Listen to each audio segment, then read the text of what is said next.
Hi everybody, it's Richard here and welcome to another video. Today I'm going to take a look at Kate Bush singles, and yes, I'm going to try and rank them. I am a big fan of Kate Bush, although I will say that sometimes I struggle with some of her work. I was never too keen on maybe the Ariel album, and the one that really does take an awful lot of listening to, and I've actually come round to it, is 50 Words for Snow. I had to use that as background music before it actually sunk in. But one thing about Kate Bush is that she released really good singles. Now, I know whenever she came back in 2005, she released the single King of the Mountain. But in this day and age, I can never tell what's actually a single or what's not, because it's all digitally downloaded. I do have the King of the Mountain picture disc single, which is actually up on the wall. But what I'm going to do is rank them from 1978, her first single, to 1994. Now there will be a couple of CD singles in here because I don't have everything on vinyl. So there's 26 of them in all.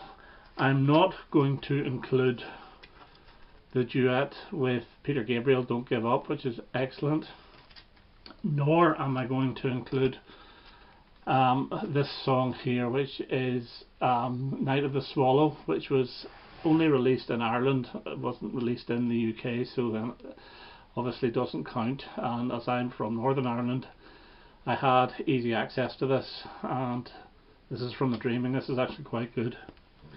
Okay, so starting off with number 26, and I am going to go with The Man I Love with Larry Adler. This is a George Gershwin and Ira Gershwin song, and I just don't particularly like it. It's not my type of music at all, so I'm afraid I'm going to have to give this the bottom place as The Man I Love, number 26. Number 25, I'm not going to go through explaining everything. As I say, this is very subjective.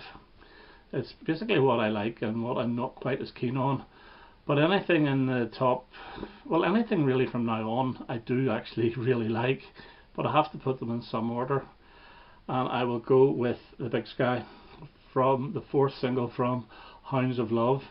And funny enough, this is a remix version, and they reissued the LP stroke CD last year, or was it this year? Last year. And they put this version on the album instead of the actual original album version, which is weird. But I didn't buy it, I didn't need to, I already had the album, but still, I thought they should have stuck with the way it was originally intended. So 25, Big Sky. 24 from The Red Shoes, and this is the first single from it, is Rubber Band Girl. It's not a bad song, it's just a bit of an odd choice as a starter single. It's a bouncy enough little song. I quite like it, but there are better ones. 23, and I'm going to go for Experiment 4.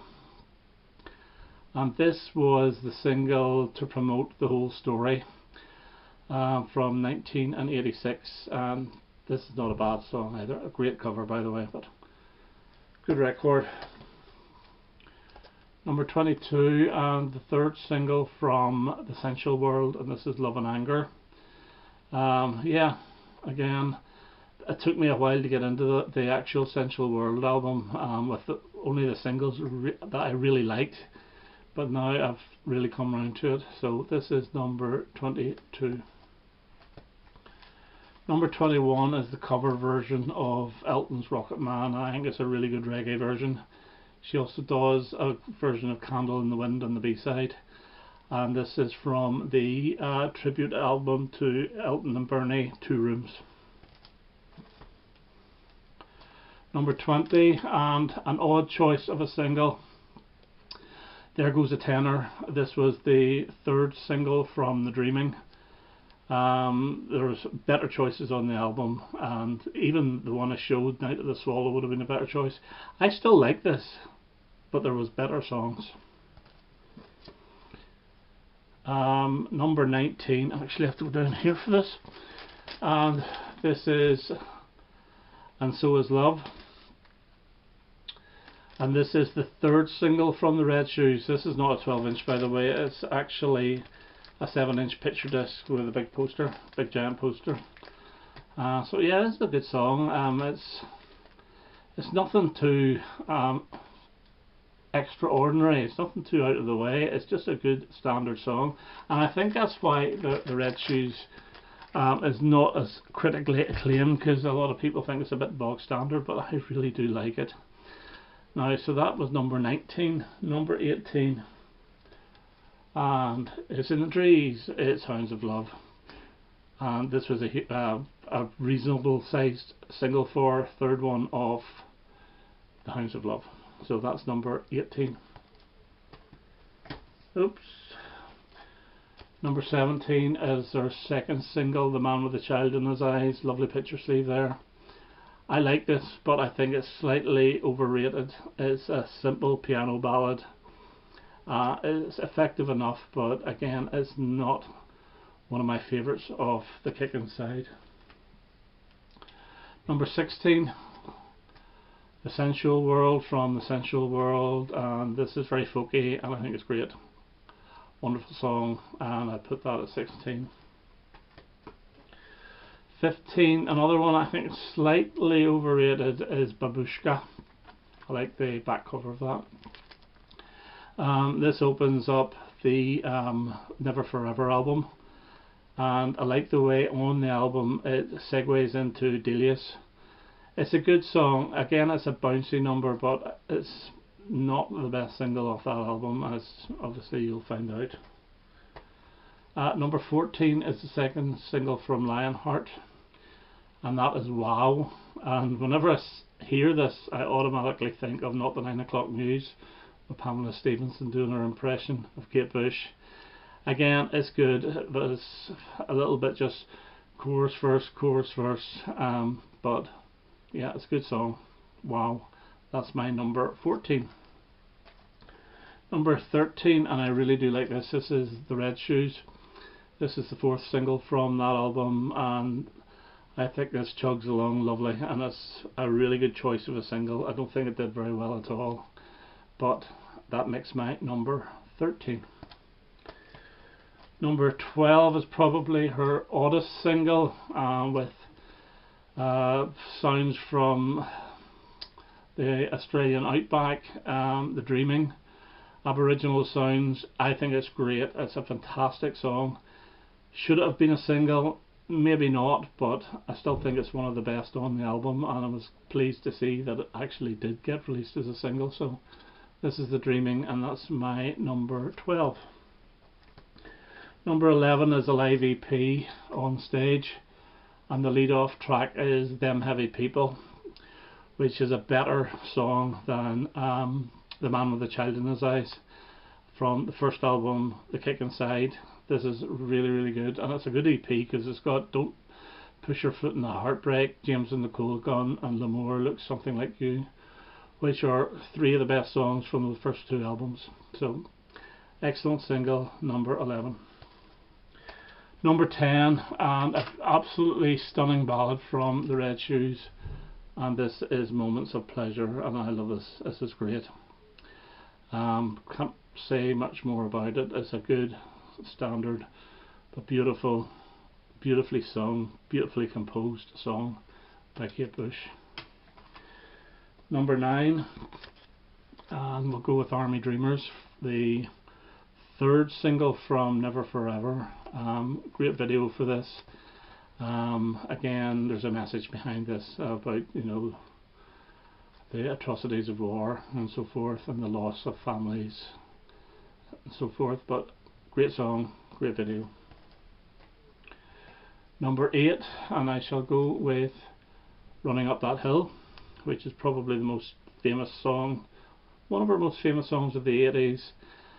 This was originally going to be called A Deal with God, but they thought better not, because people might get offended. But Running Up That Hill, again, fantastic song from the Hounds of Love, the lead-off single. Maybe a bit of a surprise, but I really love this.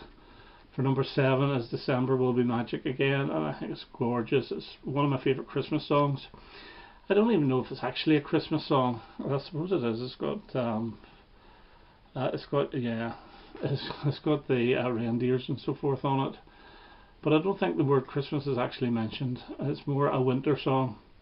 I absolutely love this, and this was a single, and it's just on its own. It wasn't on any album, and for some reason this was not on The Whole Story either, from 1980. But I know she performed it at Christmas 1979 on a TV special.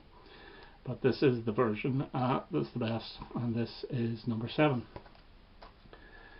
Number 6, and it's This Woman's Work, which is absolutely stunning, heartfelt, heartbreaking, and beautiful. And this is from the Sensual World album, and this was the second single. Number 5, and the best single from The Hounds of Love for me, is Cloud Busting. This is the one with Donald Sutherland in the video. Excellent video and excellent song. Number 5, Cloud Busting. Another one that might be a little bit of a surprise, and this for me is number 4, and this is Hammer Horror.